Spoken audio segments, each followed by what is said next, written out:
तो जय हिंद and hello, welcome to our YouTube channel. तो आज की सेशन से हम स्टार्ट करने वाले हैं यहाँ पर डी ट्रिपल एस बी के लिए आपका मैथ का सेशन रहने वाला है। इसमें हम देखने वाले हैं जो आपका जेल वाटर की एग्ज़ाम हुई थी आपकी 2024 में, उसके हम सारे प्रीवियस ईयर आपके जो पेपर हैं मैथमेटिक्स के वो यहाँ पर सोल्व करने वाले हैं। क्योंकि जो आपका पैटर्न रहता है डी ट्रिपल एस बी में, वो आपका एक तो टीसीएस पेपर यहाँ पर आपका सेट करता है, और टीसीएस क्या है कि पेपर को रिपीट करता रहता है, मतलब पैटर्न आपका सेम रहता है। हालांकि 2025 में जो एग्ज़ाम हुई थी सेम वही आपका लेवल 2024 में भी था। तो उम्मीद है कि जो जेल वाटर में आपकी जो नवंबर से एग्ज़ाम स्टार्ट है उसमें भी सेम यही आपका लेवल रहने वाला है, मोर और लेस सेम आपका यही रहने वाला है। तो जो भी आपका एक क्वेश्चन आएगा, हम क्वेश्चन के साथ साथ उनके जो आसपास के जितने भी कंसेप्ट हैं उनको भी हम टच करते यहाँ पर चलेंगे। तो बने रहिए भाई सेशन के लास्ट तक, और अपना फीडबैक ज़रूर देना सेशन के एंड में कि कैसा क्या लगा हमारा आज का जो ये सेशन है। और अगर आप चैनल पर पहली बार है तो भाई चैनल को ज़रूर सब्सक्राइब कीजिए। हम आपको यहाँ पर डी ट्रिपल एस बी की पूरी यहाँ पर निःशुल्क यहाँ पर आपको कोचिंग देने वाले हैं, और अपने दोस्तों के पास ज़रूर शेयर कीजिए। ये केवल डी ट्रिपल एस बी के लिए नहीं, बल्कि आप अगर एसएससी एग्ज़ाम्स या जिन भी एग्ज़ाम में आपकी मैथमेटिक्स आती है, इंग्लिश आती है, रीजनिंग, जीके, जो भी आपका पैटर्न रहता है, उन सब के लिए ये काफ़ी हेल्पफुल यहाँ पर चैनल आपका रहने वाला है। तो भाई देखो, अब करते हैं सेशन का हमारा जो पहला क्वेश्चन है उसको स्टार्ट। तो मैंने यहाँ पर जो आपका यहाँ पर लिख रखा है 10 जून 2024, और लास्ट आपकी शिफ्ट थी 4:30 से लेकर 6:30 वाली, उसको यहाँ पर एनालिसिस करवा रखा है। और यहाँ पर केवल हिंदी मीडियम में क्वेश्चन है, और मैं कोशिश करूँगा कि कल से आपको यहाँ पर इंग्लिश मीडियम में भी आपको क्वेश्चन यहाँ पर प्रोवाइड कराऊँ। तो ठीक है भाई, क्वेश्चन को करते हैं स्टार्ट। देखो, तो जो आपका पहला क्वेश्चन है वो है एक्स 2 वर्षों के लिए चक्रवृद्धि ब्याज पर एक कंपनी में 7,000 रुपये का निवेश करता है, जो उसे 2,746.8 रुपये का ब्याज देती है। ब्याज की वार्षिक दर क्या होगी जिस पर एक्स ने अपनी धनराशि निवेश की। तो देखो, मैं यहाँ पर ये मानकर चलता हूँ कि आप मैथ में बिल्कुल जीरो हो, बिल्कुल आप बेसिक से यहाँ पर पढ़ना चाहते हो, तो मैं उसी हिसाब से यहाँ पर इस क्लास को जीरो टू हीरो यहाँ पर टच करने की पूरी कोशिश करूँगा। तो भाई देखो, सबसे पहले आपको मैं बता दूँ, एक फॉर्मूला होता है आपका, एक तो सिंपल इंटरेस्ट का और एक कंपाउंड इंटरेस्ट का। कंपाउंड इंटरेस्ट मतलब चक्रवृद्धि ब्याज, यानी ब्याज पर ब्याज जो आपका लगता है वो चक्रवृद्धि ब्याज हम इसको बोलते हैं, और साधारण ब्याज जो आपका सिंपल आपका लगता रहता है हर साल में। ठीक है, तो भाई देखो, सबसे पहले मैं बात करता हूँ यहाँ पर, एक होता है आपका ब्याज जिसको हम इंटरेस्ट बोलते हैं, और एक होता है आपका अमाउंट जिसे मिश्र धन बोलते हैं, और एक आपका होता है प्रिंसिपल जिसको हम मूलधन बोलते हैं। तो भाई देखो, अमाउंट आपका क्या होगा, मिश्र धन आपका क्या होगा, ए बराबर इंटरेस्ट यानी ब्याज प्लस आपका मूलधन, यानी जो आपने मूलधन दिया है वो सॉरी लिया है वो, और उस मूलधन पर लगने वाला ब्याज, इन दोनों को मिलाकर हम जो देते हैं, जिससे भी हमने ये पैसे वगैरह ले रखे हैं, उसको हम बोलते हैं मिश्र धन। तो ये एक तो आपका ये फॉर्मूला ध्यान में रखिएगा। इसके बाद में भाई आपको सिंपल इंटरेस्ट की मैं फॉर्मूले की बात करता हूँ। तो देखो, इसका फॉर्मूला होता है, बिल्कुल बेसिक सा फॉर्मूला है, आपके 7वीं 8वीं क्लास में आपको देखने को मिल जाएगा एनसीईआरटी की बुक में। ऐसा ही बराबर पी, पी यानी मूलधन, आर यानी रेट, और टी यानी समय, टी यानी टाइम, जो कि आपका समय होता है। ठीक है, तो भाई यहाँ पर मेरे ख्याल से हिंदी मीडियम वालों को तो कोई दिक्कत नहीं होनी चाहिए, क्योंकि आपकी एग्ज़ाम में इंग्लिश भी यहाँ पर दे रखी है। तो थोड़ा सा यहाँ पर बूस्टअप करिए अपनी इंग्लिश को और समझने की कोशिश कीजिए। तो ऐसा ही का मतलब होता है आपका सिंपल इंटरेस्ट, पी यानी प्रिंसिपल, आर यानी रेट, टी यानी टाइम अपॉन 100। अब देखो, यहाँ पर बात करते हैं कंपाउंड इंटरेस्ट का, जो आपका सीआई का फॉर्मूला होता है जिसे हम कंपाउंड इंटरेस्ट भी बोलते हैं। तो उसका फॉर्मूला ये होता है, देखो, amount is equal to principal into 1 plus rate upon 100 इसकी पावर टी। तो भाई हम यहाँ पर बिल्कुल फॉर्मूला भी लेके चलेंगे, और जो मैं कंसेप्ट आपको बताने वाला हूँ उनको भी हम साथ के साथ यहाँ पर लेके चलने वाले हैं। और मैं आपको स्ट्रेटेजी बताऊंगा कि अगर ये क्वेश्चन अगर आपके एग्जाम में आए तो आपको किस स्ट्रेटेजी को यहाँ पर फॉलो करना चाहिए, जिससे कि आपका विद इन कम टाइम में आप क्वेश्चन को सोल्व कर सको। अब देखो भाई, क्वेश्चन में आपका क्या दे रखा है कि एक्स ने 2 वर्षों के लिए चक्रवृद्धि ब्याज पर एक कंपनी में 7,000 रुपये का निवेश किया। तो 7,000 रुपये का निवेश किया, इसका मतलब वो कंपनी में अपना इन्वेस्ट कर रहा है। इन्वेस्ट का मतलब हो गया, आप उसको प्रिंसिपल बोल लीजिए, मूलधन बोल लीजिए, इन्वेस्ट बोल लीजिए, तीनों एक ही बात है। तो यहाँ पर मूलधन हमारा कितना हो गया, वो हो गया हमारा 7,000 रुपये। इसके बाद में क्या बोलता है, जो उसे 2746.8 रुपये का ब्याज देती है, यानी हमारा इंटरेस्ट कितना आ गया, 2746.8 रुपये। ठीक है भाई, राइटिंग को थोड़ा मैनेज कर लीजिएगा, 1-2 दिन थोड़ी दिक्कत रहेगी, बाकी तो सब फिर स्मूथली चलेगा। अब देखो, यहाँ पर अमाउंट की अगर बात करें तो मैंने अभी स्टार्टिंग में जो फॉर्मूला बताया था, amount is equal to interest plus principal, यानी मिश्र धन बराबर आपका ब्याज प्लस मूलधन। तो भाई यहाँ पर मेरा निकल के आ जाएगा अमाउंट, जो कि मेरा मिश्र धन होता है, वो कितना होगा, वो होगा मेरा 9,746.8 रुपये। ठीक है भाई, अब मेरा जो फॉर्मूला था, थर्ड वाला फॉर्मूला जो मैंने बताया अभी आपको बताया, ए बराबर P into 1 plus R upon 100 इसकी पावर टी। अब हम इसमें क्या करते हैं, जो हमारा प्रिंसिपल हमारे पास है, अमाउंट हमारे पास है, तो जो जो हमारे पास है हम उसको एक साइड लेके चलते हैं। तो भाई प्रिंसिपल को हम इसके नीचे लिख देते हैं। तो अब हमारा फॉर्मूला क्या बनेगा, देखो A/P बराबर 1 + R/100 इसकी पावर T। ठीक है भाई। अब देखो अमाउंट हमारे पास कितना है, 9,746.8 और प्रिंसिपल हमारे पास कितना है, 7,000। अब आगे और सोल्व करते हैं, देखो 9,746.8 और आगे देखते हैं आपका अमाउंट है 7,000 रुपये। ठीक है। अब भाई एक काम करो, ये पॉइंट है, पॉइंट को हटाओ, नीचे एक जीरो लगा दो। अब आगे देखते हैं भाई आपका क्या बचा, 1 + R/100 इसकी पावर T।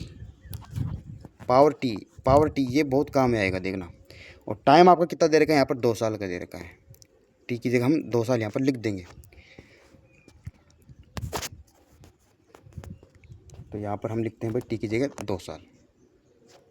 अब देखो, अब भाई देखो ये हो गया आपका 7,000, ये 9,746, आपका ये 97,468 ये आपका यहाँ पर बच रहा है। अब देखो 7 से डिवाइड करते हैं, तो 7 से डिवाइड करने पर हमें क्या मिलेगा, इसको हम पूरे को डिवाइड करते हैं तो ये हमारा आएगा आपका 13,924। 7 से डिवाइड करके देखना, 13,924 ये आपका आने वाला है। और इसको डिवाइड करेंगे तो ये हमारा आएगा 10,000। ठीक है भाई। और आपका ये इधर लिखता हूँ मैं 1 + R/100, 1 + R/100 और इसके पावर आपकी 2। तो भाई ये पावर 2 है। आपको पता है कि पावर इधर बराबर में 2 है, पावर अगर उधर होगी 2 तो इधर हम जैसे पावर को शिफ्ट करेंगे तो वो आपका यहाँ पर अंडर रूट में आ जाएगा। ठीक है। तो इसका वर्गमूल ज्ञात करो। तो भाई 13,924 का हमारा होगा 118 और 10,000 का हमारा होगा 100। तो आगे देखते हैं अब। तो ये हमारा बनेगा यहाँ पर 1 + R/100 बराबर 118/100। ठीक है। तो 100 से 100 हमारे यहाँ पर सॉरी 100 से 100 नहीं, अभी 100 भी सोल्व होगा। देखो कैसे, 1 प्लस फॉर्मूला ये होता है 1 + R/100 बराबर 118/100। ठीक है भाई। अब इसको सोल्व करते हैं। देखो यहाँ पर एलसीएम लेते हैं, तो एलसीएम लेने पर हमारा कितना आ जाएगा 100। तो ऊपर कितना बनेगा 100 + R बराबर 118/100।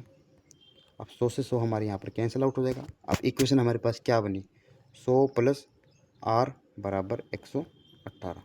तो यहाँ पर हम रेट निकाल सकते हैं 118 - 100 जो कि हमारा 18%। ऑप्शन नंबर बी हमारा करेक्ट आंसर यहाँ पर हो जाएगा। तो हम इस तरीके से इसको निकालते हैं और आगे इसके और भी क्वेश्चन आएंगे तो हम और थोड़ा इसको डिस्कस करते चलेंगे। बाकी जो तरीका है, मैंने जो वे बताया करने का तरीका, उसको आप यहाँ पर अपनी कॉपी में नोट डाउन करते रहिए क्वेश्चन के साथ साथ। ठीक है। देखो अगला क्वेश्चन है आपका पाई चार्ट से है। भाई पाई चार्ट से क्वेश्चन आते हैं, बिल्कुल 4 क्वेश्चन तो मैंने 4-5 के समथिंग तो इसी सेट में मैंने देखा है अभी। देखो पाई चार्ट का क्या क्वेश्चन है, दिया गया वर्त चित्र एक विशेष महीने के लिए एक परिवार के मासिक व्यय को दर्शाता है। एक विशिष्ट वस्तु पर किया गया व्यय दी गई वस्तु पर किए गए कुल व्यय के प्रतिशत के रूप में दर्शाया गया है। ठीक है। तो दिए गए महीने का कुल मासिक व्यय आपका 72,000 रुपये। मतलब जो आपका ये पाई चार्ट दे रखा है, इसमें जो आपका ये परसेंटेज वाली वैल्यू दे रखी है वो है आपकी कुल मासिक व्यय, यानी आपका एक्सपेंडिचर यहाँ पर दे रखा है। ठीक है भाई। आगे क्या बोलता है वो देखो। तो देखो क्वेश्चन में आपका क्या बोल रहा है, ये बोल रहा है भोजन तथा किराए पर यानी फूड और आपके रेंट पर एक साथ किए गए व्यय शिक्षा यानी आपके एजुकेशन और रेंट पर किए गए व्यय से कितने % अधिक है। तो भाई कुछ नहीं करना, जो आपका परसेंटेज में दे रखा है उनको यहाँ पर आपको लिखना है। तो देखो भोजन को मैं लिख रहा हूँ यहाँ पर फूड यानी कि F प्लस किराए को मैं लिख रहा हूँ यहाँ पर रेंट। ठीक है। इसका निकालना है और हमें साथ में निकालना है शिक्षा और किराए पर। शिक्षा को मैं एजुकेशन से यहाँ पर लिख रहा हूँ और रेंट को मैं R लिख रहा हूँ। देखो फूड पर हमारा कितना है, तो फूड पर हमारा 37। ठीक है। प्लस किराए पर हमारा कितना है, वो हमारा 20। तो ये कितना हो गया हमारा 57। तो ये हो गया। आगे क्या बोल रहा है, एजुकेशन पर हमारा कितना है 13 है और रेंट पर हमारा 20 है यानी 33। ये हो गया। ठीक है भाई। अब आगे इसको सोल्व करते हैं। तो ये किससे इससे कितना अधिक है कितना कम है ये निकालना है। तो देखो हमारे पास क्या इक्वेशन बनी यहाँ पर, नेक्स्ट पेज में मैं आपको समझाता हूँ। देखो 57 और ये हमारा हो गया 33। अब ये बोल रहा है कि ये इससे कितना ज़्यादा है। तो भाई पहले इसको और आगे सोल्व करते हैं ताकि कैलकुलेशन हमारी और आसान हो सके। तो भाई देखो करते हैं सोल्व। तो ये हो गया हमारा 19, 3 से काटने पर ये हो गया 11। तो ये कितना अधिक है भाई, कितना अधिक है, ये है आपका 8 अधिक है। किससे अधिक है, 11 से अधिक है 8। तो 11 आपका नीचे आ जाएगा इंटू आपका 100। अब इसको करते हैं भाई 800 में आप 11 का डिवाइड करोगे, देखो 11 7 77। फिर आपकी पावर यहाँ पर आपके बच के 3, तो 11 दूना 22, फिर 8 यानी आपका बन गया 80, फिर 11 7 77। तो 72.7 जो कि आपका ऑप्शन नंबर 3 में दे रखा है, तो 72.7 है आपका राइट आंसर यहाँ पर हो जाएगा। देखो मैं आपको एक गोल्डन लाइन बताता हूँ जो कि आपके आगे काम भी आएगी, सारी मैथ में यही लाइन काम आएगी। देखो एक लाइन आप याद रखिएगा, मैं इसको एग्जांपल के थ्रू भी अभी आपको थोड़ा समझाने की कोशिश करूँगा, आप समझना। देखो लाइन क्या है कि क्वेश्चन के अकॉर्डिंग, पहले बार आप सुनना मैं क्या बोल रहा हूँ उसको समझना पहले। तो क्वेश्चन के अकॉर्डिंग अपॉन अपने अकॉर्डिंग इनटू जो पूछा है उससे हमें गुणा करना है, ठीक है। जैसे मैं बताऊँ आपको, जैसे ए अनुपात बी, ए और बी के पास 3:4 में कोई रुपए है, और टोटल रुपए मेरे पास ए और बी के पास कितने रुपए हैं, टोटल 77 रुपये है ये मान लो। अब मेरे को यहाँ पर आप बी का बताओ, तो बी का कैसे निकालोगे, तो टोटल कितने हैं भाई क्वेश्चन के अकॉर्डिंग तो 77 है, अपने अकॉर्डिंग कितने हैं भाई, ए के पास 3 है, बी के पास 4 है, तो अपने अकॉर्डिंग तो दोनों के पास मिलाकर इकट्ठा 7 रुपये हैं। अब पूछा क्या है भाई, बी का पूछा तो 4 से हम मल्टीप्लाई कर देंगे, तो 16 करने पर हमारे यहाँ पर ये 40 आ जाएगा। तो इस लाइन का ये मतलब यहाँ पर निकल रहा है। तो ये आगे भाई पूरी मैथ में आपकी ये काम आने वाली है, पूरा जितना भी आप टॉपिक देख लो, किसी भी टॉपिक में देख लो, ये लाइन बिल्कुल काम आएगी। आप इसको एक्स मानकर भी करते हो, ये सेम वही बात है भाई। चाहे आप इसको एक्स मानकर कर लो, चाहे आप इस तरीके से कर लो, ये दोनों एक ही बात है, ठीक है। नेक्स्ट क्वेश्चन है हमारा, देखो फिर आपका पाई चार्ट का आ गया। देखो नीचे दिए गए वृत्त चित्र एक छात्र द्वारा 6 विभिन्न विषयों में प्राप्त अंकों को दर्शाता है। छात्र द्वारा प्राप्त कुल अंक 800 है। एक विशिष्ट विषय में प्राप्त अंकों को इन सभी 6 विषयों में कुल प्राप्त अंकों के प्रतिशत के रूप में दर्शाया गया है। अब देखो ये कोई छात्र के द्वारा प्राप्त 6 विषयों में अंक है, तो क्या बोल रहा है कि सी में प्राप्त अंकों का एफ में प्राप्त अंकों से क्या अनुपात है। भाई सी में कितने % अंक मिले या कितने टोटल अंक मिले, वो एक ही बात है भाई। सी में कितने मिले भाई, 20 मिले। एफ में कितने मिले भाई, एफ में मिले हमें 10 मिले। अब इन दोनों का अनुपात निकालना है। अनुपात का मतलब इनमें और डिवाइड करते रहो ताकि आगे और ये कट ना सकें बस। तो भाई और डिवाइड करेंगे 2:1। अब इससे आगे तो ये और कटेंगे भी नहीं, तो ये इसका परफेक्ट अनुपात यहाँ पर हो जाता है। तो हमारा 2:1 ऑप्शन नंबर 3 यहाँ पर करेक्ट आंसर हो जाएगा। नेक्स्ट है हमारा फिर से पाई चार्ट का क्वेश्चन। नीचे दिया गया रेखा चित्र वर्ष पी तथा क्यू के लिए एक कंपनी के 7 कर्मचारियों के वेतन को दर्शाता है, ठीक है भाई। सैलरी आपको यहाँ पर दे रखा है और ये है आपका पी और क्यू, जो कि यहाँ पर देखो अगर आपको दिख रहा हो क्वेश्चन में, ये जो आपका है गोल गोल सा ये है पी, और ये आपका जो एक तरीके से रेक्टेंगुलर साइज में है ये आपका क्यू। अब आगे क्या बोल रहा है ये कि वर्ष पी में ए के वेतन का सी के वेतन से अनुपात। तो भाई पी में देख लो आपका ए और सी, वर्ष आपको देखना है पी और हमें उठाना है ए और सी एम्प्लॉयज़ को। तो देखो भाई पी में चलते हैं, तो ये हो गया पी हमारा, और ए हमारा किधर है, ये है। तो ए का कितना हो गया 100। अब पी में आ जाओ और सी का देख लो भाई, सी में यहाँ चलते हैं, और ये तो हो गया ऊपर क्यू और ये नीचे हो गया हमारा पी, इसका कितना हो जाएगा 300। इनका हमें अनुपात बताना है, तो 2 0 से 2 0 कैंसिल आउट, 1:3, जो कि हमारा ऑप्शन नंबर 1 यहाँ पर करेक्ट आंसर हो जाएगा, ठीक है भाई। डाउट रहता है तो आप कमेंट बॉक्स में आप अपना जो भी डाउट है वो यहाँ पर बता सकते हो, हम नेक्स्ट वीडियो में से कवर अप करने की पूरी कोशिश करेंगे, ठीक है। नेक्स्ट क्वेश्चन है हमारा, देखो ये है आपका डिविजिबिलिटी के रूल्स है, इसको भी मैं अभी डिटेल में आपको एक्सप्लेन करने वाला हूँ। क्योंकि देखो पाई चार्ट में कोई ऐसी तो चीज़ है नहीं कि जिसको मैं एक्सप्लेन कर सकूँ, कोई फॉर्मूला है, वो तो बिल्कुल आपकी बेसिक कॉमन सेंस पे डिपेंड करती है कि आप उसको किस तरीके से करना चाहते हो या किस तरीके से आप उसको करते हो।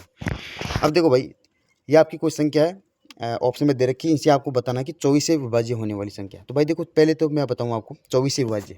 24 से विभाज्य का मतलब होगा कि जो आपकी 6 से भी कटेगी, 3 से भी कटेगी और आपकी 4 से भी कटेगी। 3 4 8 6 इनसे आपकी ये कटने वाली संख्या आप देख सकते हो, ठीक है भाई। अब देखो भाई यहाँ पर देखते हैं 3 से कटने वाली का क्या सिस्टम होता है, उसमें उसके अंकों के योग में वो पूरा 3 से कटता है। जैसे अगर कोई संख्या है जैसे 1 2 और 3, अब इसको हम कैसे चेक करेंगे 3 से कटेगी, तो इसके अंकों को योग कर लो, 3 2 5 1 6, तो क्या ये 6 3 से कट रहा है, बिल्कुल कट रहा है, इसका मतलब ये संख्या भी 3 से कटेगी। तो इस तरीके से हमें देखना है। तो सबसे पहले हम काउंटिंग करते हैं कि 3 से कटने वाली या फिर 4 से कटने वाली का क्या भाजकता का नियम होता है, मैं पूरा ही डिटेल में बताता हूँ। 2 का तो आपको पता होगा कि इकाई अंक 0 2 4 6 8, ये बिल्कुल बेसिक सी बात है जो कि आपको चौथी 5वीं क्लास में बताई जाती है। तो 4 से भाजकता का नियम ये कहता है कि संख्या के लास्ट के जो 2 डिजिट है भाई उनका यहाँ पर 4 से पूरा भाग जाना चाहिए, ठीक है। 8 से भाजकता का नियम क्या कहता है कि संख्या के लास्ट के 3 डिजिट उनमें पूरा 8 का भाग जाना चाहिए। 4 में क्या होता है लास्ट के 2 डिजिट, 8 में क्या होता है लास्ट के 3 डिजिट। और अब करते हैं भाई आगे, तो देखो पहला ऑप्शन देखते हैं। अब इसके टोटल यहाँ पर काउंटिंग करते हैं, क्या ये 3 से कट रहा है, क्योंकि 4 से तो जा रहा है, 8 से भी जा रहा है, और 3 से चेक करते हैं। तो 8 5 13 4 17 8 25, 25 में 3 का जाता है, नहीं जाता, तो भाई ऑप्शन 1 हमारे यहाँ पर कैंसिल आउट हो गया। दूसरा ऑप्शन देखते हैं 4 8 9 2, काउंटिंग करते हैं, पहले 4 का भाग देते हैं, लास्ट के 2 अंकों में जा रहा है बिल्कुल। तो 8 4 12 9 21 से 2 23, 23 में जाता है, 23 में भाई 3 का भाग यहाँ पर नहीं जाता। तीसरा ऑप्शन है 7 8 13, 13 4 17 और 17 4 21, 21 में 3 का भाग जाता है, बिल्कुल जाता है। और लास्ट के 2 डिजिट आपके यहाँ पर 4 से भी कट रहे हैं, तो ये आपका आंसर हो जाएगा। और ऑप्शन 4 को भी एक बार वेरीफाई कर लेते हैं। 7 7 14, 14 4 18, 2 20, तो क्या 20 में 3 का भाग जाता है? तो नहीं जाता, यानी कि इसका मतलब हमारा ऑप्शन नंबर 3 यहाँ पर राइट आंसर हो जाएगा। नेक्स्ट है देखो, अब ये है आपका एवरेज का। तो देखो एवरेज का मैं आपको एक कंसेप्ट बताता हूँ कि सबसे पहले जो क्वेश्चन आता है वो बिल्कुल बेसिक से आते हैं। एवरेज का आपको पहले तो एक फॉर्मूला पता रहना चाहिए, वो क्या होता है? देखो एवरेज का फॉर्मूला ये होता है, एवीजी का मतलब हो गया हमारा एवरेज, यानी कि औसत, राशियों का योग, total sum upon total number, यानी राशियों की संख्या। तो ये हमारा एवरेज का यहाँ पर फॉर्मूला होता है। अब देखो क्वेश्चन आपका क्या बोल रहा है, देखो क्वेश्चन आपका ये है कि 23 विद्यार्थियों का औसत भार 59 किलोग्राम है। उस समय में एक नए विद्यार्थी को शामिल करने पर मैं आपके औसत भार में 1.5 किलोग्राम की यहाँ पर वृद्धि हो जाती है। तो नए विद्यार्थी का भार यहाँ पर आपको ज्ञात करना है। तो भाई देखो इसको करने के 2 तरीके हैं, बिल्कुल जो आपको अच्छा लगे आप उससे कर सकते हो। एक तो है जिसमें कैलकुलेशन आपकी लगेगी, और एक ऐसा जिसमें आपकी कैलकुलेशन नहीं लगेगी। तो देखो नेक्स्ट पेज में मैं आपको समझाता हूँ। यहाँ पर देखो एवरेज का क्या सीन है, मैंने आपको फॉर्मूला बताया, औसत बराबर राशियों का योग बटा राशियों की संख्या। इंग्लिश में बोलता हूँ average is equal to sum upon total number, ठीक है। अब देखो भाई यहाँ पर आपको लिखना है संख्या गुणा, यहाँ पर आपका हो जाएगा औसत बराबर योग। ये वही फॉर्मूला है भाई, इसको हमने बस योग को यहाँ पर बराबर में लिख दिया और बाकी सेम वही फॉर्मूला, अलग से कुछ नहीं है। तो भाई देखो 23 विद्यार्थी है, उनका औसत भार कितना है? 59। तो पूरी क्लास का टोटल यहाँ पर कितना हो जाएगा? तो 59 को 23 से यहाँ पर मल्टीप्लाई करते हैं, तो ये हमारा होगा 1357। ठीक है भाई, ये पूरी क्लास का जो 23 विद्यार्थी उनका टोटल वजन है ये। लेकिन अब ये बोल रहा है कि एक विद्यार्थी और आ गया, तो अब 24 हो जाएंगे यहाँ पर टोटल संख्या। लेकिन उसके आने से कुछ तो परिवर्तन होगा। हाँ बिल्कुल परिवर्तन हुआ है। जो क्लास का पहले वजन था आपका, एवरेज जो भी वेट था, उसमें 1.5 किलोग्राम यहाँ पर एक्स्ट्रा हो गया, यानी पहले 59 था, अब कितना हो गया? 60.5 हमारे यहाँ पर हो गया। ठीक है भाई, तो इसको करते हैं मल्टीप्लाई, तो हमारे यहाँ पर यह आएगा 1452। यानी पहले 23 विद्यार्थी थे तब मेरा 1357 पूरी क्लास का वजन था। अब 24वें विद्यार्थी के आने के बाद में 1452 यहाँ पर टोटल वजन हो गया। और क्वेश्चन में हमसे क्या पूछा कि जो 24वां विद्यार्थी आपका नया विद्यार्थी जुड़ा है क्लास में, उसका टोटल भार कितना होगा? तो भाई 1357 और 1452 इन दोनों का डिफरेंस कर लो, वही आपका यहाँ पर आंसर रहने वाला है। ठीक है भाई, तो इनका डिफरेंस करते हैं तो 43 और 52 आपके हो जाएंगे 95। तो यहाँ पर मेरा 95 राइट आंसर हो जाएगा। ठीक है, देखिए मेरा कौन सा ऑप्शन में दे रखा है, ये मेरे चौथे ऑप्शन में दे रखा है। अब देखो दूसरा तरीका मैं यहाँ पर आपको बताने की कोशिश करूँ, और आप यहाँ पर समझना, बिल्कुल थोड़ा ये ट्रिकी तरीका है समझने की, आपको यहाँ पर फेयर है। बस अगर आप अच्छी तरीके से समझ जाओगे तो बिल्कुल आप इसको विद इन सेकंड में कर जाओगे क्वेश्चन को। और समझने में थोड़ा दिक्कत रहेगी तो भाई फिर कैलकुलेशन वाले मेथड से ही आपको करना पड़ेगा, लेकिन मेथड दोनों याद रखो। ठीक है, अब देखो आपको क्या बोलता है क्वेश्चन में कि 23 विद्यार्थी है और उन सभी का भार कितना है? 59 आपका टोटल वजन है। लेकिन एक नया विद्यार्थी आ गया। ठीक है भाई, नए विद्यार्थी आएंगे तो क्लास में हमारे 24 विद्यार्थी हो जाएंगे, और उसके आने की वजह से 1.5 किलो, यानी सब में पूरा 1.5 किलो यहाँ पर वजन, 1.5 केजी जिसको हम 1.5 किलो भी बोलते हैं, वो सारा यहाँ पर एवरेज आपका जो वेट है वो इंक्रीज हो गया। तो भाई 24 विद्यार्थियों में हम 1.5 केजी यहाँ पर वजन बढ़ाएंगे, तो इसका मतलब पूरी क्लास में 36 वजन आपका पूरा बढ़ जाएगा। ठीक है भाई, क्योंकि 24 विद्यार्थी है, उस 24वें विद्यार्थी की वजह से यहाँ पर पूरे 24 विद्यार्थियों में 1.5 जितने भी है 24 विद्यार्थियों में ये इतना वजन यहाँ पर आपका एवरेज में इंक्रीज हो गया, यानी कि आपका टोटल 36 किलो यहाँ पर आपका वजन इंक्रीज हो गया। पहला मेरा 59 था, अब 36 इंक्रीज हो गया, यानी कितना टोटल इंक्रीज हो गया? 36 हो गया। अब इंक्रीज होने के बाद में कितना बना? ये 95 बना। तो ये 95 किसकी वजह से बना? कि सर ये बना 24वें विद्यार्थी की वजह से। इसका मतलब वो अपने साथ में 95 केजी वजन लेके आया है, जो कि मेरा ऑप्शन नंबर 4 में करेक्ट आंसर हो जाएगा। नेक्स्ट है भाई देखो नेक्स्ट क्वेश्चन है आपका 6/7, 7/8, 7/15 तथा 6/13 में से इनमें से कितने भिन्न 1/2 तथा 2/3 के बीच में है? देखो कहने का मतलब ये है कि आपकी भिन्न है 1/2 और आपकी भिन्न है 2/3। तो इन दोनों भिन्नों के बीच में से जो आपकी ये 4 भिन्न दे रखी है, इनमें से कितनी ऐसी भिन्न है जो इन दोनों के बीच में लाई करेगी, मतलब इन दोनों के बीच में आएगी? तो भाई देखते हैं, अब रेंज सेट करते हैं। रेंज आपकी दे रखी है 1/2, इसका मतलब हम देखो यहाँ पर आप 10 कर लो, 1/2 है, इसको आप 10/2 कर लो, 2/3 इसको 20/3 कर लो, ठीक है। तो 10/2 का मतलब हो गया मेरा 5, 5 से लेकर, और 20/3 का मतलब मेरा हो गया 6.67, यानी 5 से लेकर 6.67 के बीच में से कितनी बिन है जो यहाँ पर इसके बीच में आएगी। 6/7 को हम करते हैं 60/7, तो करते हैं भाई डिवाइड, तो ये हो जाएगा मेरा 8 पॉइंट कुछ कुछ, जो कि इससे बाहर जा रहा है, तो ये 6/7 भी मेरा यहाँ पर नहीं होगा। दूसरा उठाते हैं भाई 7/8, 7/8 का मतलब होगा 70/8, तो ये मेरा हो जाएगा 8 पॉइंट, ये भी कुछ कुछ जा रहा है, तो यानी कि ये भी 6.67 से ज़्यादा जा रहा है। तीसरा उठाते हैं भाई 7/15, देखो नेक्स्ट पेज में मैं डिस्कस करता हूँ। 7/15 और आपका है 6/13, ये दो है, 6/13 और 7/15। देखो 70/15 इसको करते हैं, तो इसको करते हैं सोल्व, तो ये हो जाएगा 4 पॉइंट कुछ कुछ हो जाएगा, जो कि मेरा यहाँ पर 5 से नीचे आ रहा है, तो ये भी मेरा नहीं होगा यहाँ पर, ठीक है। इसके बाद में 6/13, इसको 60/13 करते हैं, तो ये मेरा हो जाएगा 4 पॉइंट, ये भी मेरा कुछ कुछ होगा, जो कि ये 5 से नीचे जा रहा है। इसका मतलब ऐसी कोई सी भी यहाँ पर कोई सी भी संख्या ऐसी नहीं है कि जो इन दोनों के बीच में यहाँ पर लाई करेगी। हाँ, तो देखो इन दोनों के बीच में से कोई भी संख्या नहीं है जो इनमें से यहाँ पर आने वाली है, तो यहाँ पर मेरा 0 है, यहाँ पर ऑप्शन मेरा सही हो जाएगा, ऑप्शन नंबर 4। ठीक है भाई, अब नेक्स्ट क्वेश्चन को डिस्कस करते हैं। देखो बेसिक सा पूरा पेपर है, समझने की पूरी फेयर है, बस चीज़ों को अच्छी तरीके से समझते चलिए। कंसेप्ट में जो भी आपका डाउट लगे भाई कमेंट बॉक्स में आप पूछिए, हम नेक्स्ट वीडियो में पूरा आपका जो डाउट है उसको हम खोल देंगे, ठीक है। देखो 8वां क्वेश्चन है आपका, फिर से ये आपका चार्ट वाला क्वेश्चन आ गया। अब देखो चार्ट वाला इतना बेसिक क्वेश्चन है ये भाई, चौथी 5वीं क्लास के अगर मैं बच्चे को दूँ वो भी कर देगा इसको, तो आप क्यों नहीं कर सकते, आप भी कर सकते हो। तो देखो क्या क्वेश्चन है, नीचे दिया गया रेखा चित्र 7 दुकानों द्वारा बेची गई कलम की संख्या को दर्शाता है, ठीक है। अब ए दुकानदार है वो 27 कलम बेच रहा है, बी 34 बेच रहा है, सी 35 डैश डैश आगे जो आपका चल रहा है जी तक, वो पूरा इसमें दे रखा है। अब क्वेश्चन में क्या बोला है वो देखो, तो ए बी सी तथा डी द्वारा बेची गई कलमों की कुल संख्या बतानी है। तो भाई ए कितना बेच रहा है, 27 बेच रहा है, बी कितना बेच रहा है भाई, 34 बेच रहा है, और सी कितना बेच रहा है भाई, 35 बेच रहा है।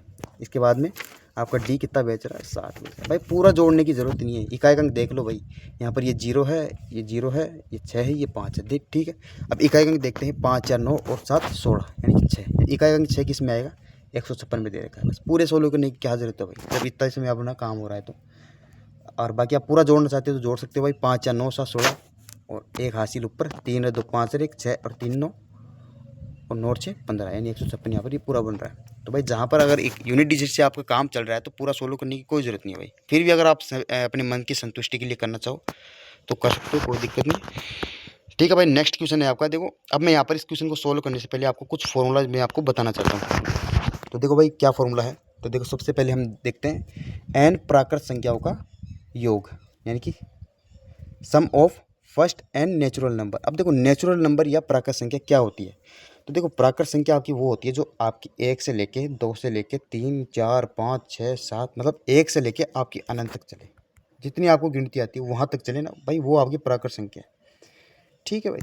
पूर्ण संख्या आपकी क्या होगी कि सर पूर्ण संख्या नहीं कि होल नंबर, होल नंबर आपका होगा सर 0 से चले, 0 से जो आपका चलेगा और अनंत तक चलेगा वो आपकी होल नंबर होगी। अब देखो यहाँ पर कुछ फॉर्मूला मैं आपको डिस्कस करने वाला हूँ।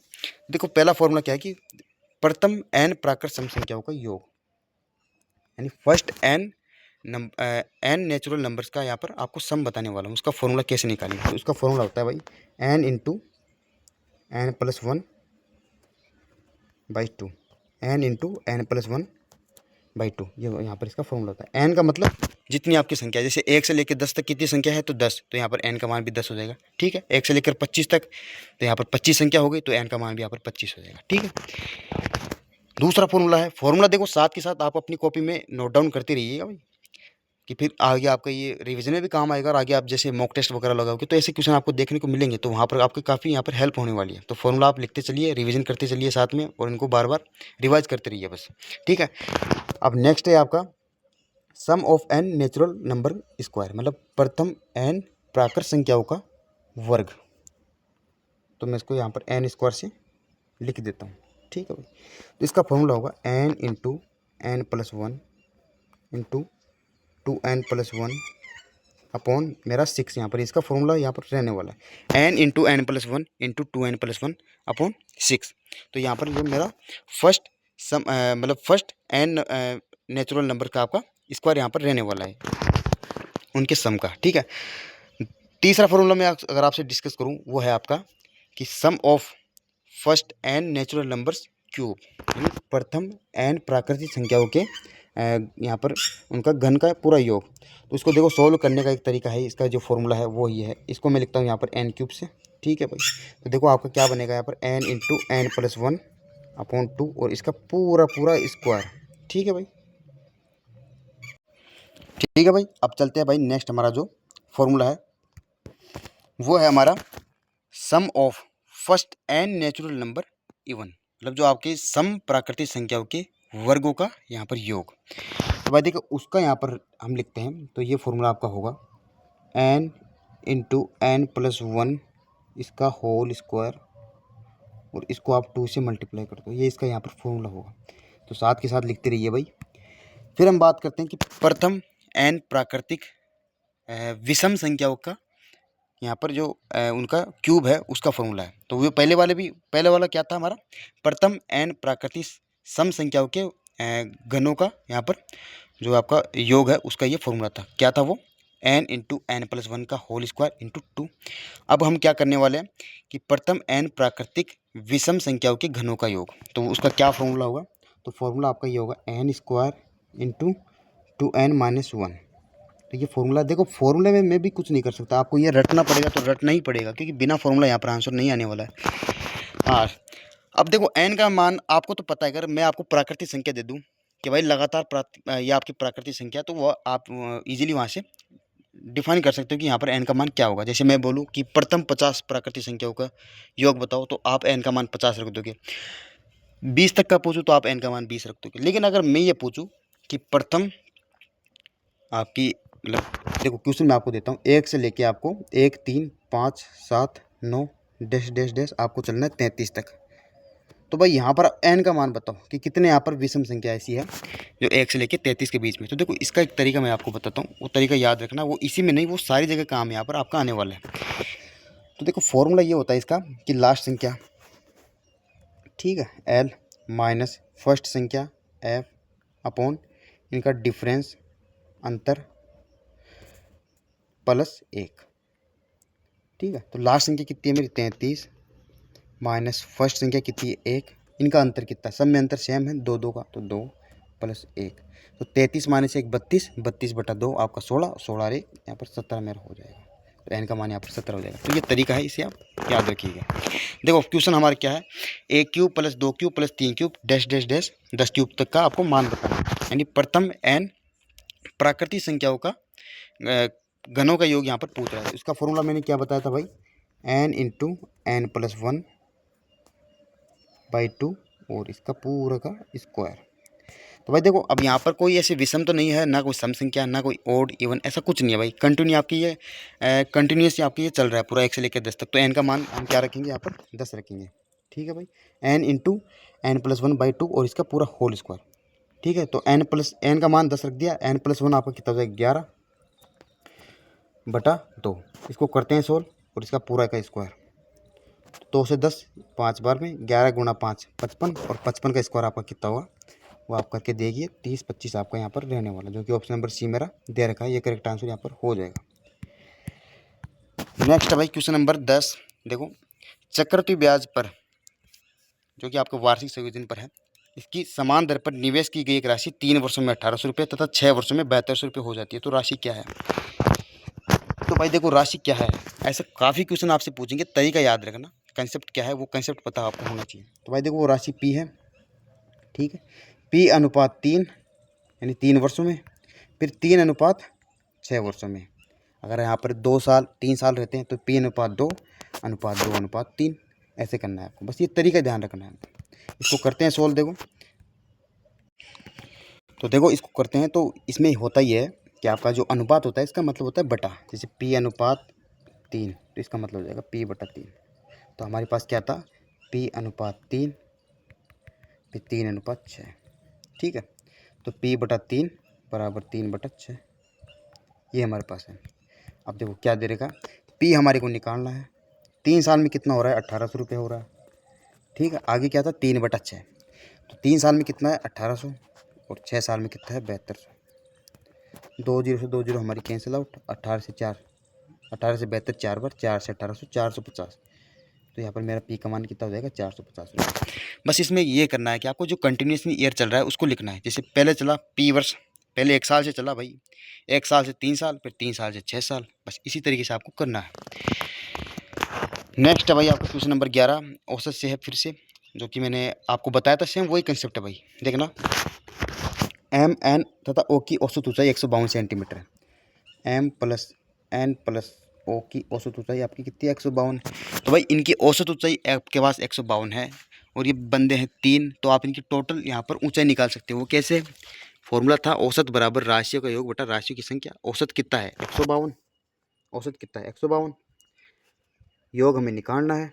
संख्या कितनी है भाई, कितने बंदे हैं यहाँ पर 3 है, तो 3 से यहाँ पर ये मल्टीप्लाई हो जाएगा। तो कितना होगा मेरे पास ये M plus N plus O, तो 152 गुणा 3 ये मेरा हो जाएगा 456।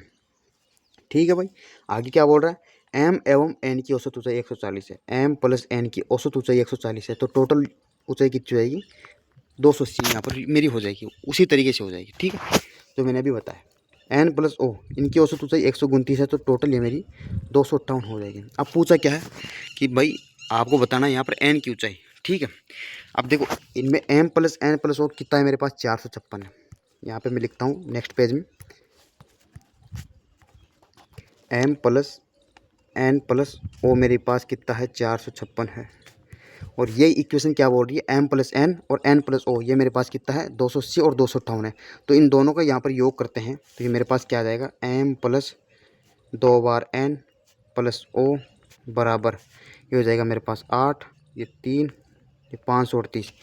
यानी कि सीधा सीधा कहें तो यहाँ पर लिखते हैं M plus N plus O, मेरे पास कितना हो जाएगा 538। हमें निकालनी है भाई एन की, और हमारे पास m plus N plus o 456 है, मतलब एम एन और ओ ये हमारे पास कितना है 456 है। तो इसकी जगह हम 456 लिखते हैं, यानी 456 प्लस ये सिंगल बचा हुआ एन बराबर 538। हमें एन की निकालनी है, तो भाई यहाँ पर ये प्लस में इधर जाके माइनस में, तो इसको करते हैं सोल्व, तो ये हो जाएगा 44 और 38 आपका 82 हो जाएगा। यानी माइनस करते हैं तो यहाँ पर एन का मान कितना आ जाएगा 82 एन बराबर कितना हो जाएगा यहाँ पर मेरा 82। तो यानी कि यहाँ पर ऊंचाई दे रखी है वो कितनी होगी 82 सेंटीमीटर होगी। बिल्कुल बेसिक सा है, कुछ नहीं किया। M plus N plus O इनका एवरेज दे रखा था, एवरेज से हमने टोटल यहाँ पर इनका निकाल लिया। आगे दे रखा था एन प्लस ओ की यहाँ पर एवरेज और एम प्लस एन की यहाँ पर एवरेज दे रखा था, तो इनकी इन दोनों की एवरेज यहाँ पर हमने टोटल निकाल दिया। M plus N plus O का हमारे पास टोटल आ गया, और फिर हमने एम प्लस एन और एन प्लस ओ को जोड़ा, तो हमारे पास क्या आया M plus N plus O. तो इस इक्वेशन में हमने M plus N plus O का यहाँ पर जो वैल्यू थी वो यहाँ पर रख दी। तो रखने के बाद में हमारा सिंगल एन बचा, क्योंकि एन यहाँ पर डबल बार काउंट हो रहा है, तो यहाँ पर सिंगल एन बच जाएगा। और उस इक्वेशन को सोल्व करने पर हमारे पास 82 आ गया, जो कि यहाँ पर एन की हाइट है, और जो कि हमारा ऑप्शन नंबर 3 करेक्ट आंसर हो जाएगा। ठीक है भाई, नेक्स्ट क्वेश्चन है आपका। अब ये नेक्स्ट क्वेश्चन है आपका किससे, प्रॉफिट एंड लॉस से, जो कि आपका डिस्काउंट वाला यहाँ पर टॉपिक है उससे। तो वो क्या बोल रहा है क्वेश्चन कि एक वस्तु को 20% तथा 40% की 2 कर्मे की छूट देने के पश्चात 1248 रुपये में बेचा गया है। तो वस्तु का अंकित मूल्य ज्ञात कीजिए। सबसे पहले छूट किस पर देते हैं भाई, छूट देते हैं सर हम अंकित मूल्य पर, जो हमारी एमआरपी होती है ना मार्क प्राइस, उस पर देते हैं हम छूट। तो एमआरपी पर हम देते हैं छूट, यानी कि छूट का मतलब डिस्काउंट D%। ठीक है भाई, और लाभ और हानि किस पर होती है कि सर लाभ और हानि हमारी होती है क्रय मूल्य पर, यानी कि कॉस्ट प्राइस पर, प्रॉफिट या लॉस परसेंट हमारा इस पे होता है भाई। ठीक है, अब देखो एक चीज़ मैं आपको बताऊं, अंकित मूल्य पर जैसे आप छूट दोगे ना, तो छूट देने के बाद में जो आपकी प्राइस आती है वही हमारी सेलिंग प्राइस होती है। कैसे, अब आपको मैं प्रैक्टिकली आपको वे में बताता हूँ। देखो कैसे, जैसे मान लो कोई पेन है आपका 100 रुपये का, ठीक है, इस पर आपने 10% की छूट, यानी 10 रुपये की छूट आपने इस पर ले ली, तो 10 रुपये की छूट लेने के बाद में कितने का हो गया 90 रुपये का। तो भाई 90 रुपये का हो गया, मतलब ये सेलिंग प्राइस 90 रुपये की होगी, मतलब ये पेन आपको 90 रुपये में बेचा गया है। ठीक है भाई, तो अंकित मूल्य पर जैसे हम छूट देंगे, मार्क प्राइस पर जैसे हम डिस्काउंट देंगे, तो वही हमारा यहाँ पर सेलिंग प्राइस आ जाएगा। अब देखो क्वेश्चन में क्या बोल रहा है, 20% तथा 40% की 2 कर्मी छूट देने के बाद में 1248 रुपये में बेचा गया। तो भाई एमआरपी हमें यहाँ पर पूछा है निकालनी है, तो एमआरपी गुणा छूट परसेंट, यानी 20% की छूट का मतलब 100 की चीज़ है साहब, 20% की छूट देने के बाद में 80 में बेच रहे हैं, यानी कि 80/100 गुणा 40% की छूट का मतलब 60, देखो 2 यहाँ पर छूट है तो एक यहाँ पर आपको 100 नीचे लिख के चलना है। अगर यहाँ पर 3 छूट होती तो हमें यहाँ पर 2 यहाँ पर 100 लिखना होता है। ठीक है, तो ये थोड़ा ध्यान रखना आप। और ध्यान रखने की बात भी है क्योंकि अगर आप 200 यहाँ पर लेंगे तो भाई वो आपको गलत हो जाएगा। तो यहाँ पर 100। अब इसको करते हैं सोल्व। 0 0 0 यानी कि MRP आपकी कितनी होगी, MRP इंटू 48 बराबर, मैंने क्या बोला अभी, MRP पे जैसे हम छूट देंगे, अंकित मूल्य पर जैसे हम डिस्काउंट देंगे तो भाई वो हमारा सेलिंग प्राइस आता है। तो ये कितना हो गया तो इसका मतलब ये इसके बराबर में क्या आएगा, हमारा सेलिंग प्राइस आएगा। और सेलिंग प्राइस हमारा कितना है, 1248 रुपये। इसको करते हैं सोल्व। 12 से काटते हैं 12 चौक 48, 12 कम 12 और 12 चौक 48। 4 से काटते हैं 4 दूनी 8 और 4 6 24। ठीक है भाई, और नीचे हमारा 100 था। इसको हम दो दो जो मैंने आपको बताया था कि 100 लिखते हैं, तो अब वो 100 यहाँ पर हमारा काम आएगा। तो 2600 यहाँ पर मेरा हो जाएगा क्योंकि 2 यहाँ पर प्रतिशत थे आपके 20 और 40। इसका हमने एक नीचे लिखा था ताकि कैलकुलेशन आपकी आसान हो जाए। ठीक है, और एक हमारा 100 बच गया था। अब वो हम यहाँ पर 26 जो हमारा आंसर आ गया उसमें 2 जीरो और लगा देंगे यानी कि 2600 हमारा ये हो जाएगा। ठीक है भाई, तो इस तरीके से आपको अपने हिसाब से कैलकुलेशन को आसान करना है। लगाने में तो मैं भी लगा सकता था लेकिन फिर वो वहाँ पर काफ़ी कचरा हो जाता, जीरो से जीरो कटने में फिर वो थोड़ा होता है कैलकुलेशन का। तो भाई कैलकुलेशन आप अपनी तरीके से भी आसान कर सकते हो। ठीक है भाई, नेक्स्ट 13वां क्वेश्चन है आपका सिंप्लीफिकेशन का। देखो एग्जाम में मेन पर्पज़ आपका ये होना चाहिए कि आपको जो टाइम दे रखा है उस टाइम के अंदर आपको रीजनिंग भी करनी है, उसी टाइम में आपको मैथ भी करनी है भाई, जीके भी करना है, इंग्लिश भी करना है। तो भाई थोड़ा टाइम मैनेजमेंट आपको अच्छी तरीके से यहाँ पर स्ट्रेटेजी के साथ बनाना पड़ेगा। तो वो इसी स्ट्रेटेजी को अगर आप फॉलो करते हैं तो आपका काफ़ी यहाँ पर टाइम आपका सेव होगा, और जो कि आपका जो आपका अदर क्वेश्चन है वहाँ पर आप उसको लगा सकते हो।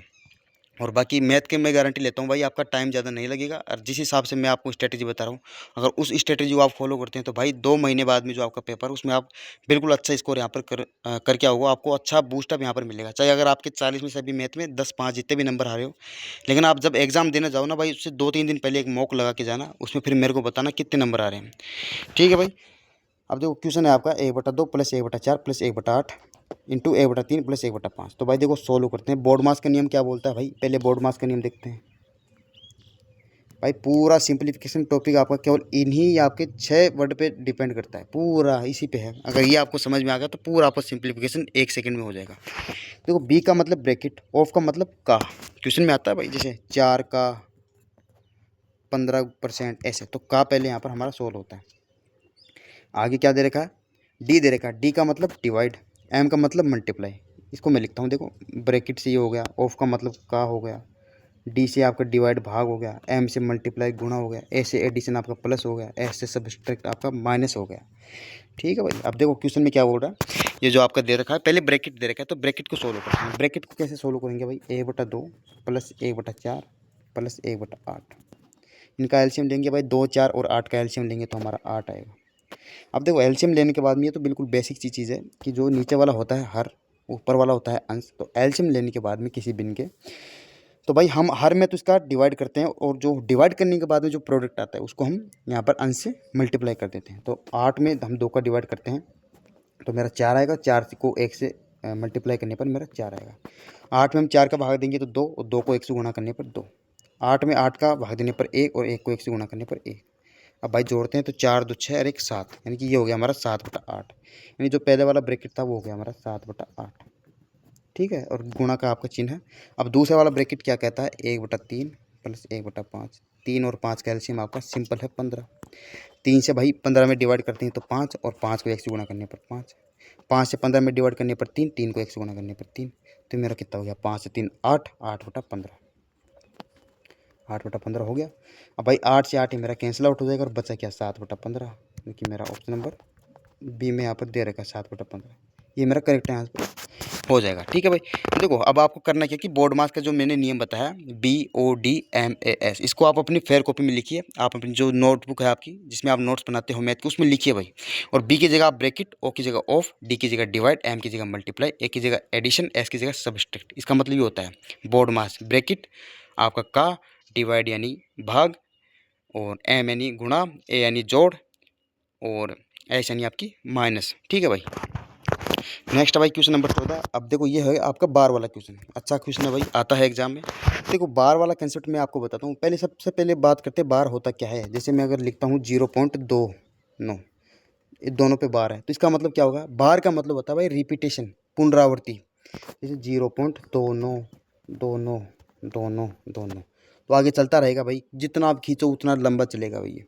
तो इससे अच्छा है कि हम इस पर बार लगा के इसको ठंडा कर दें जगह, ठीक है। अब देखो बार को सोल्व करने का तरीका क्या है।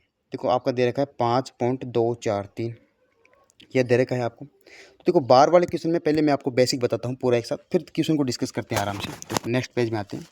तो देखो आपको मैं एक संख्या दे रहा हूँ यहाँ पर, उसको पहले देखते हैं कि किस हिसाब से यहाँ पर बार वाला जो आपका क्वेश्चन है वो सोल्व होता है। तो 0.28, ठीक है भाई, दोनों पे बार है। तो इसको क्या करना, इसका मतलब क्या होगा 28 बटा, अब जिन पे बार होगा भाई उतने यहाँ पर 9 लिखने हैं। तो कितनी संख्या पर बार है, तो भाई 2 संख्या पर बार है, वहाँ पर हमें 9 लिखना है, ठीक है। ये हमारा हो गया एक। दूसरा हम किस हिसाब से कर सकते हैं 0.28, लेकिन यहाँ पर केवल 8 पे ही बार है भाई। अब कैसे करें सोल्व, तो भाई कोई दिक्कत नहीं है, 28 लिख दो, जितने पे बार नहीं है उसको भगा दो भाई, मानिए माइनस कर दो। तो 28 माइनस 2 यानी कि 26, और वही मैंने बताया जितने पर बार है उतने 9, और जितने पर नहीं है उतने यहाँ पर 0 लिख दो। तो एक पर बार है तो भाई एक पर 9 लिख दो, एक यहाँ पर 9 लिख दो, एक पे बार नहीं है हमारी 2 पर, तो यहाँ पर हम 0 लिख देंगे। यानी जितनी संख्या पर बार उतने यहाँ पर 9, जितनी संख्या पर बार नहीं है उतने हमें 0 लिखना है। और जिस संख्या पे बार नहीं है ना भाई उसको टोटल संख्या में से घटा देना है बस। तो 26/90 यानी कि आपका 13/45 यहाँ पर हो जाएगा। ठीक इसी प्रकार ये क्वेश्चन आपका होने वाला है, वो क्या है 5.243, और तो आपका किस पे बार है भाई, 3 पे बार दे रखा है, केवल 3 पे बार है। तो इसको लिखते हैं 5 पॉइंट को, यानी 5 प्लस, क्योंकि पॉइंट का मतलब प्लस ही होता है भाई। अगर 1.5 का मतलब क्या होगा 1 प्लस 0.5, यानी 0.5 का मतलब 1/2, तो भाई पॉइंट का मतलब प्लस ही होता है। तो 5 प्लस 243 कितने पे बार नहीं है भाई, तो 24 पे बार नहीं है, तो माइनस का 24 बटा कितनी संख्या पे बार है, केवल एक संख्या पे बार है, वो है हमारे 3 पर। और कितने पर नहीं है, तो 2 संख्या पर नहीं है, तो 2 यहाँ पर हम 0 लिख देंगे, ठीक है भाई। अब देखो 5 प्लस 243 में से अगर 24 घटाएं तो ये हमारे बचेगा 219 बटा हुआ 900। नेक्स्ट पेज पे सोल्व करते हैं भाई, 5 प्लस 219 बटा हुआ 900, ठीक है भाई। अब इसको चाहो तो एलसीएम से भी आप कर सकते हो, नहीं तो एलसीएम की कोई ज़रूरत नहीं है। अब 900 को 5 से सीधा गुणा करो, जो आता है उसको 219 में जोड़ दो। तो एलसीएम लेंगे तो भाई 900, 900 में 1 का भाग दिए 900, 900 को 5 से गुणा करिए तो 4500, ठीक है भाई। 900 में 900 का डिवाइड किया तो 1 आया, 1 को 219 से मल्टीप्लाई करने पर 219, टोटल जोड़ने पर हमारे ये आ जाएगा 4719, 4719 बटा हुआ 900, जो कि मेरा ऑप्शन नंबर बी में दे रखा है, ठीक है भाई। बार वाला क्वेश्चन में कोई डाउट किसी को नहीं रहना चाहिए, अच्छी तरीके से मैंने समझाया है। और नेक्स्ट आपका जो नेक्स्ट क्वेश्चन है, देखो देखो फिर से आपका डिविजिबिलिटी वाला ये क्वेश्चन आ गया। पूरा डिविजिबिलिटी रूल आपको पता होना चाहिए, मैंने बताया भी अच्छी खासी तरीके से। एक बार फिर से मैं आपको रिपीट कर देता हूँ, उसमें कोई दिक्कत नहीं है। हमने देखो एक तो 2 का तो आपको पता है भाई, 2 का 0 2 4 6 8, बिल्कुल ये बेसिक सी बात है भाई, दूसरी तीसरी क्लास में मार्क्स सब बताते थे ऐसे। तो 3 का आपको पता है भाई, 3 में क्या है, जो भी आपको संख्या दे रखी है उसको जोड़ना है, उसके अंकों का उसका योग निकालना है। फिर योग को देखना है भाई 3 से कट रहा है कि नहीं कट रहा है। अगर कट रहा है तो ठीक है, नहीं कट रहा है तो भगाओ उसको, और नहीं कटेगा भाई 3 से। फिर देखते हैं 4 का। 4 में क्या देखते हैं भाई, लास्ट के 2 डिजिट, लास्ट के 2 डिजिट देख लो भाई बस। अगर वो 4 से कट रहे तो मामला सेट है, नहीं तो फिर दूसरा देखो भाई। 8 का क्या सीन है भाई, 8 का सीन ये है कि लास्ट के 3 डिजिट हमें देखने होते हैं कि 8 से कट रहे हैं कि नहीं कट रहे। अब देखो क्वेश्चन में क्या बोल रहा है कि 12 से, तो 12 से भाजकता का मतलब हो गया 12 को हम क्या लिखते हैं भाई 4 गुणा 3। इसका मतलब यहाँ पर 4 की भाजकता भी सेट है और 3 की भाजकता भी सेट है। संख्या है क्या, मामला 2 का सेट है। तो इस तरीके से हमें करना है। तो भाई पहले 3 का देखोगे या 4 का देखोगे, तो पहले 4 का देखते हैं भाई। तो लास्ट के 2 डिजिट उठाओ भाई, इसमें 48 है, 48 में 4 का भाग जाता है भाई, इस हिसाब से तो 4 से जाएगा। 72 में 4 का जाता है, 36 में 4 का, 44 में 4 का। इसका मतलब भाई इसी हिसाब से तो 4 ऑप्शन सही है। तो 4 का यहाँ पर फेल। तो 3 का देखते हैं भाई, 3 का क्या बताया, जो आपके डिजिट दे रखे हैं उनका यहाँ पर योग निकालना है, अंकों का योग। अगर 3 से कटता है तो भाई मामला पूरा सेट है। देखो 4 और 9, 13 और 4 17 और 8 25, 25 में 3 का नहीं जाता भाई। 8 और 5 13 और 7 20 और 2 22, 22 में भी 3 का नहीं जाता। 5 और 6 11 और 3 14 और 6 20 में भी 3 का नहीं जाता। 7 और 3 10 और 4 14 और 4 18, 18 में 3 का जाता है भाई, इसलिए यहाँ पर हमारा ऑप्शन नंबर 4 करेक्ट आंसर हो जाएगा, ठीक है भाई। नेक्स्ट आपका क्वेश्चन है, ये फिर से आपका कंपाउंड इंटरेस्ट का है, और ये वही क्वेश्चन है भाई जो मैंने पहला क्वेश्चन आपको सेशन में करवाया था, सेम वही यहाँ पर कंसेप्ट है। देखो क्या दे रखा है, एक 17,000 रुपये की राशि, राशि का मतलब प्रिंसिपल मूलधन, भूलना मत भाई, भूलना मत, बहुत मेहनत करके बता रहा हूँ, भूलना मत, कॉपी में लिखते चलना, भूलना मत चीज़ें। आपका इंटरेस्ट बराबर, सॉरी अमाउंट बराबर प्रिंसिपल यानी मूलधन प्लस इंटरेस्ट यानी मिश्रधन बराबर आपका मूलधन प्लस ब्याज। ठीक है भाई, तो भूलना मत इन चीज़ों को, फॉर्मूला जो मैंने बताया कॉपी में लिखते रहिए और आगे भी ये काम आएंगे। जैसे कल वाले सेशन में ऐसे और क्वेश्चन आएंगे तो वहाँ पर, तो मैं यही चाहता हूँ कि भाई उस जैसे अगर आपको पढ़ा हुआ कोई क्वेश्चन है जो मैंने बताया आपको अच्छी तरीके से समझ में आ गया, तो भाई जैसे अगर वीडियो में क्वेश्चन आए तो आप अपनी तरफ से रोक कर वीडियो को फिर पहले क्वेश्चन को सोल्व कीजिए, फिर आप अपना आंसर वेरीफाई कीजिए सही है या गलत है, फिर गलत है तो कैसे गलत है, ठीक है भाई, और सही है तो फिर हम और इसको कितना सही कर सकते हैं विद इन कम टाइम में। तो ये सारी चीज़ें आपको लेके चलनी है भाई, तभी जाके आपका सिलेक्शन होगा। बाकी कोशिश तो हमारी पूरी है, लेकिन हमसे ज़्यादा आपको यहाँ पर स्ट्रगल पूरा करना होगा। बाकी हम तो हमारी तरफ से कर ही रहे हैं। देखो भाई प्रिंसिपल हमारा 17,000 है, 20% की आपकी रेट है, और 7840 आपका ये क्या है, चक्रवृद्धि ब्याज है, यानी इंटरेस्ट आपका कितना है, 7840 है। तो भाई कोई मेरे को ये निकाल के दे सकता है कि अमाउंट आपका कितना होगा? बिल्कुल निकाल सकते हैं भाई, क्यों नहीं निकाल सकते हैं। 17,000 में हम 7840 जोड़ते हैं तो हमारा अमाउंट आ जाएगा, तो मेरा कितना होगा, 24,840। ये मेरा हो गया अमाउंट। हमारे पास प्रिंसिपल भी है, तो अमाउंट बराबर प्रिंसिपल गुणा 1+r/100 इसकी पावर t। अब भाई अमाउंट भी है प्रिंसिपल भी है, तो अमाउंट और प्रिंसिपल को दोनों को एक साथ लिख लेते हैं, इसमें क्या दिक्कत है भाई। तो भाई अमाउंट मेरा कितना होगा, कितना होगा अमाउंट, 24,480 रुपये, और प्रिंसिपल मेरा कितना है, 17,000। ठीक है भाई, ये हो गया 1+, अब 20/100 यानी 120/100 इसको लिख सकते हैं, 1+20/100 इसको 120/100 भी हम लिख सकते हैं, इसमें कोई दिक्कत नहीं है, यानी 120/100, 120/100, और इसकी पावर ये t। ठीक है भाई, इसको 0 से 0 कैंसिल आउट यहाँ पर कर लेते हैं, इसमें भी 0 से 0 यहाँ पर कैंसिल आउट कर लेते हैं, 17 से काटते हैं तो ये 17 से एक बार, 7 4, ये फिर 4। ठीक है भाई, ये यहाँ पर फिर 0 से 0 2 0 आपकी कैंसिल आउट यहाँ पर हो गई है, सॉरी एक ही है यहाँ पर, दो नहीं है भाई, एक ही है, एक ही। तो यहाँ पर हमारे पास क्या बचेगा, इसको काटते 17 से ये 100, ऊपर 144, तो ऊपर क्या बचा पूरा, देखो रायता समेटने के बाद में क्या बचा, 144/100 बराबर 12/10, और इसकी पावर टी है। अब पावर टी का मतलब आप जानते हो भाई क्या है, कि ये 10 का कितना पावर है कि 100 बनेगा, 12 का कितना पावर आपका 144 बनेगा। तो बिल्कुल सब बता सकते हैं कि 10 की पावर हम 2 करने पर हमारा 100 बनता है, और 12 की पावर 2 करने पर 144 बनता है।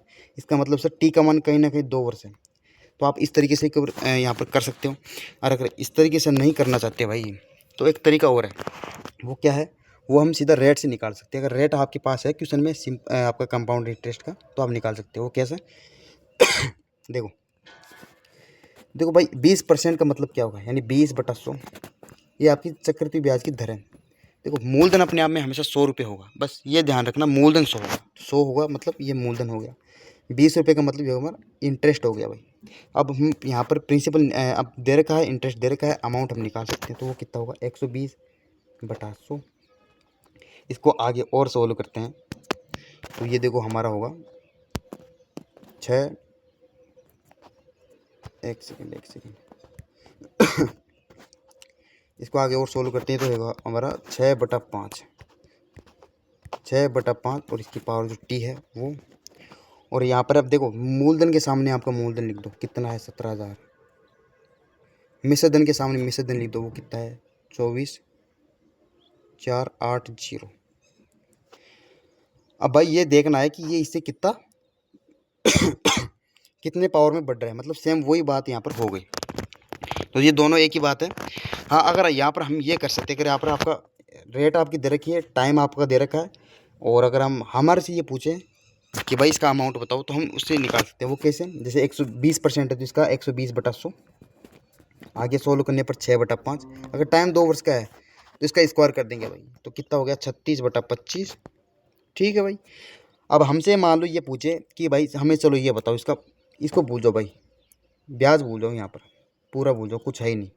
तो हमसे ये पूछे कि भाई 17,000 आपका मूलधन है, 20% आपकी रेट है, टाइम है आपके पास 2 वर्ष का, तो हमें यहाँ पर चक्रवृद्धि ब्याज निकाल के बताओ। तो भाई कैसे निकालेंगे, ये तो हमारा अमाउंट हो गया, ये हमारा प्रिंसिपल हो गया। ठीक है भाई, इंटरेस्ट यहाँ पर निकालने के लिए भाई वही फॉर्मूला लगा दो, अमाउंट बराबर, नेक्स्ट पेज में मैं समझाऊँ, देखो अमाउंट बराबर प्रिंसिपल प्लस इंटरेस्ट, अमाउंट कितना है 36, प्रिंसिपल कितना है आपका 25। तो भाई इंटरेस्ट निकाल सकते हैं कैसे, यहाँ पर ये इधर चला जाएगा तो ये हो जाएगा माइनस हो गया उधर, इंटरेस्ट हमारा कितना हो जाएगा 11। ठीक है भाई। अब देखो यहाँ पर क्या बोल रहा है क्वेश्चन में, 36/25, ये क्या है हमारा, ऊपर अमाउंट है नीचे आपका प्रिंसिपल है। क्वेश्चन में प्रिंसिपल क्वेश्चन के अकॉर्डिंग कितना भाई 17,000। इसको मैं ऊपर थोड़ा रफ कर रहा हूँ, मिटा रहा हूँ भाई इसको। ये 36/25 आप सभी को पता ही है।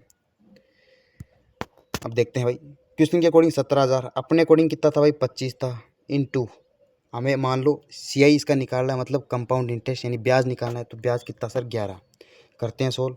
तो 25 का 150, 25 अट्ठे आपका 200, तो ये हो गया। इसको करते हैं गुणा इससे, तो ये मेरा हो जाएगा लगभग ये 6480 जो आपका यहाँ पर ये दे रखा है जो, इसको सोल्व करने पर ही हमारा हो जाएगा 7480। तो हम इस तरीके से निकाल सकते हैं। वो कब, जब आपका क्वेश्चन में रेट दे रखा हो, टाइम दे रखा हो, मूलधन दे रखा हो, या फिर मूलधन भी ना दे रखा हो तो भाई ब्याज दे रखा हो, कुछ भी दे रखा हो, तो हम इस तरीके से निकाल सकते हैं। लेकिन आपका रेट और टाइम होना जरूरी है। अगर इन दोनों में से कोई भी मिसिंग है तो फिर वो पहले वाला तरीका आपका काम आएगा। तो भाई पूरा बेस से मैं यहाँ पर टच कर रहा हूँ, पूरा बेस टच करके चल रहा हूँ भाई, बिल्कुल आपको कुछ नहीं आता है, उस तरीके से मैं आपको ये सेशन लेके चल रहा हूँ। तो आप भी थोड़ा कोऑपरेट कीजिएगा। अगर नहीं आता है समझ में तो कोई बात नहीं भाई, कोशिश कीजिए, बार बार वीडियो को दोबारा देखिए, फिर भी नहीं आता तो भाई कमेंट बॉक्स में अपना कमेंट छोड़ दीजिए। हम नेक्स्ट वीडियो में जो भी आपका डाउट रहता है उसको हम सोल्व करेंगे। और भाई सेशन में अगर आपको मज़ा आ रहा है तो भाई सेशन को एक बार सब्सक्राइब कीजिएगा, वीडियो को लाइक कीजिए, अपने दोस्तों के पास ज़रूर भेजिए। जो भी भाई DREAMPLSB के लिए अपनी कोचिंग वगैरह देख रहे हैं, ऑनलाइन कुछ देख रहे हैं, वो देख देख कर भाई थक गए हैं, पूरे भटक रहे हैं, तो भाई हमें मौका दीजिए, उनको बोलिए भाई ये चैनल है अच्छा, यहाँ पर हम कंटेंट करवा रहे हैं। और जो हमारे भीम सिंह सर है भाई, वो ऑलरेडी जेल वार्डर में ऑल इंडिया रैंक आपकी 5 वो यहाँ पर सिक्योर कर चुके हैं, जो कि एक अपने आप में बहुत बड़ी बात होती है। तो भाई उनसे अच्छा यहाँ पर फिर कोई नहीं बता सकता कि DREAMPLSB में आपका क्या किस हिसाब से पेपर आता है, किस हिसाब से चीज़ें चलती है, किस हिसाब से हमें पढ़ना चाहिए। मतलब वो एक तरीके से हम कहें तो वो एक स्ट्रेटजी किंग मेकर हैं। तो भाई उनको जो वो गाइड आपको करते हैं उसी हिसाब से अगर आप चलिएगा ना, तो भाई मैं गारंटी के साथ कह रहा हूँ आपका बिल्कुल DREAMPLSB का कोई सा भी पेपर हो, चाहे जेल वार्डर हो, चाहे मेट्रोन का हो, चाहे आपका पियोन का हो, कोर्ट अटेंडेंट, कोई सा भी पेपर हो भाई, आप उसको अच्छी नंबर से यहाँ पर क्वालिफाई कर लोगे। तो ठीक है भाई, अब देखते हैं नेक्स्ट आपका क्वेश्चन क्या है। एक लड़का 1.5 रुपये प्रति रुपये की दर से टॉफ़ियाँ खरीदने के लिए 45 रुपये खर्च करता है। अच्छा जी। अगले दिन उसने प्रति टॉफ़ी पर 25 पैसे की छूट के साथ 90 रुपये की कुछ टॉफ़ियाँ खरीदी। तो प्रति टॉफ़ी कुल औसत मूल्य ज्ञात कीजिए। अब देखो भाई 45 रुपये में 1.5 रुपये एक टॉफ़ी की दर से टॉफ़ियाँ खरीदता हूँ, तो इसका मतलब मैंने कितनी टॉफ़ियाँ खरीदी भाई, ये तो बिल्कुल बेसिक सा है। अगर किसी अनपढ़ को भी मैं ये बोलूँगा कि भाई ये मेरे को ये बता, मैंने 1.5 रुपये की एक टॉफ़ी खरीदी, 1.5 रुपये की, और 45 रुपये पूरा मैं दुकानदार को दे के आया हूँ, तो बता मैंने कितनी टॉफ़ी खरीदी। तो भाई वो बोल देगा बिल्कुल आपने सर 30 रुपये, यहाँ पर 30 आपने टॉफ़ियाँ यहाँ पर खरीदी है। ठीक है, आगे क्या बोलता है उसने अगले दिन। अब अगले दिन क्या करता है कि भाई मैं तेरे से पिछले दिन 30 यहाँ पर टॉफ़ियाँ लेके गया था, मेरे को कुछ छूट दे भाई, 1.5 रुपये की जगह 25 पैसे की छूट दे मेरे को। इसका मतलब वो 1.25 में लेके जाएगा। और कितने रुपए देगा वो, 90 रुपये में 1.25 टॉफ़ियाँ यहाँ पर लेके जा रहा है। तो भाई 1.25 को हम क्या लिख सकते हैं, इसको हम 5/4 लिख सकते हैं। तो पूरा सोल्व यहाँ पर नहीं करेंगे, इसको देखो ऐसे करते हैं, 90/5/4, तो 4 आपका ऊपर चला जाएगा, तो 5 से 90 ये 18 बार, 18 चौक 72, यानी कि उसने दूसरे दिन कितनी टॉफ़ियाँ खरीदी भाई, उसने दूसरे दिन 72 टॉफ़ियाँ खरीदी। ठीक है भाई, 1.25 को मैंने 5/4 कैसे लिखा, अब काफ़ी यहाँ पे स्टूडेंट के मन में डाउट चल रहा होगा, और अब उनको मैं थोड़ा सा हिंट दूंगा फिर वो समझ जाएंगे। वो कैसे भाई, 1.25 है, बस करना कुछ ही नहीं है यार, ये पॉइंट हटाओ ना और नीचे 2 जीरो लगा दो बस। भाई पॉइंट के बाद में कितने हैं संख्या, तो यहाँ पर 2 संख्या है तो 2 जीरो लगा दो, आगे सोल्व कर दो, 25 पंजे 125, 25 चौका 100, सीधी सी बात है। ठीक है भाई, अब देखो अब क्या बोलता है कि उसका अब प्रति टॉफ़ी औसत मूल्य क्या है भाई। टॉफ़ियाँ कितनी खरीदी हमने, टॉफ़ी हमने 102 खरीद ली। ठीक है, और पैसे कितने दिए भाई, पहले दिन हमने 45, दूसरे दिन 190 रुपये, तो टोटल कितना हो गया 90 और 45 प्लस 72 और 30, तो टोटल 135 रुपये हमने टॉफ़ी में दे दिया। टॉफ़ी हमने खरीदी 102। अब देखो भाई इसको और थोड़ा छोटा करते हैं, तो भाई 5 3 8 1 9 2 1 3, मतलब 3 से कट रहा है भाई। तो भाई डिविजिबिलिटी का रूल आपको क्वेश्चन में नहीं लगाना भाई, आपको ये कैलकुलेशन में भी लगाना है, ताकि आपकी कैलकुलेशन और ईजी हो सके और आप कम टाइम में पेपर कर सको। तो 3 चौक 12, 3 पंजो 45, 3 से फिर ये कटेगा, 3 3 9, 3 4 12, यानी 45/34। अब भाई 34 में 45 का भाग देते हैं, देखो आपके सामने देता हूँ। 34 एकम 34, ये हमारा एक, ये एक, ये पॉइंट यहाँ पर लग जाएगा 0, तो 34 दिया 102। ठीक है भाई, ये 8 हो गया हमारा, ये 0, फिर 34 दूना 68, यानी 1.32 जो कि हमारा ऑप्शन नंबर डी में यहाँ पर दे रखा है। तो भाई आपको पॉइंट बाद में देखना है कि कितनी यहाँ पर यूनिट डिजिट सेम है।